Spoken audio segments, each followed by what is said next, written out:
Greetings, people. I come in peace. Is AJ finally facing his demons?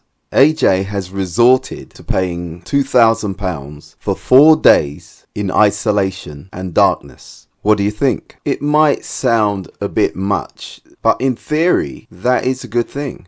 In days gone by, it was normal for people to go on pilgrimages. It's not unusual for people to go on long journeys, to wander around in the wilderness. People have sought isolation for millennia. And that was in a world where they didn't have cars, aeroplanes, trains. Ancient civilizations, particularly indigenous people, saw solitude as a rite of passage, as a ritual. Is an Inuit saying, all true wisdom is to be found far from the dwellings of me in the great solitudes. I'd like to just read some research that has been written about solitude, the virtues of isolation.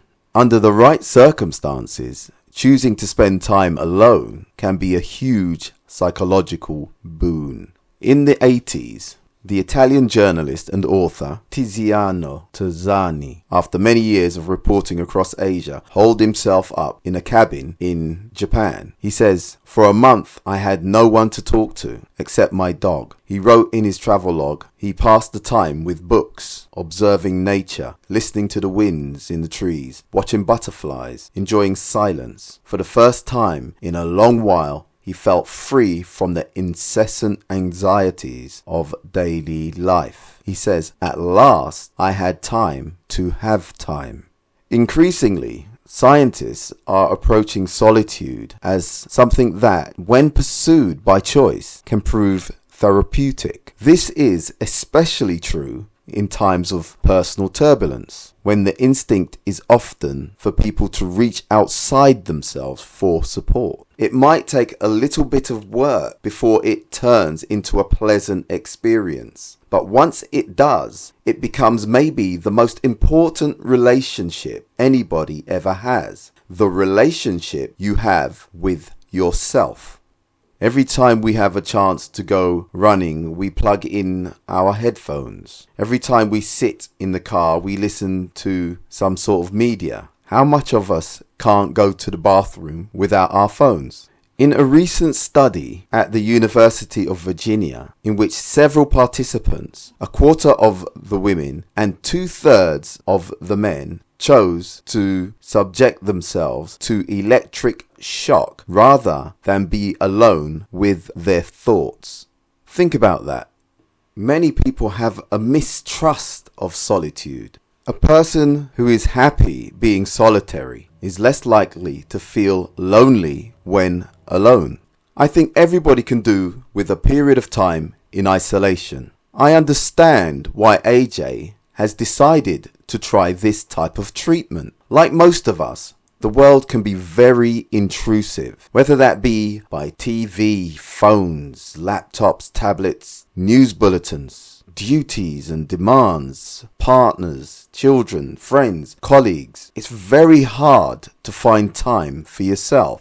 It's important for every human to have time by themselves. We don't need to resort to anything as drastic as 4 days in the dark, mind you. Fishing, trail running, cycling, walking, solo camping. These things are a less intensive way to reset ourselves. A solitude with stimuli. Paradoxically, the more our world becomes connected, the more we need to disconnect. Most of our methods of disconnection, as mentioned before, is a form of active meditation. We are by ourselves and in our thoughts, but also have a distraction. So we are not completely looking in. When we fish, knit, paint, immerse ourselves in our hobbies, that's active meditation, solitude with stimuli. What AJ's doing is deliberately facing himself, which is both scary but can be restorative. Many of us don't have the facility to completely isolate ourselves for a day, much less 4 days. But if we could, how much of us are willing to stare into the abyss? How many of us can truly see who we are and bend and shape our minds to who we really want to be?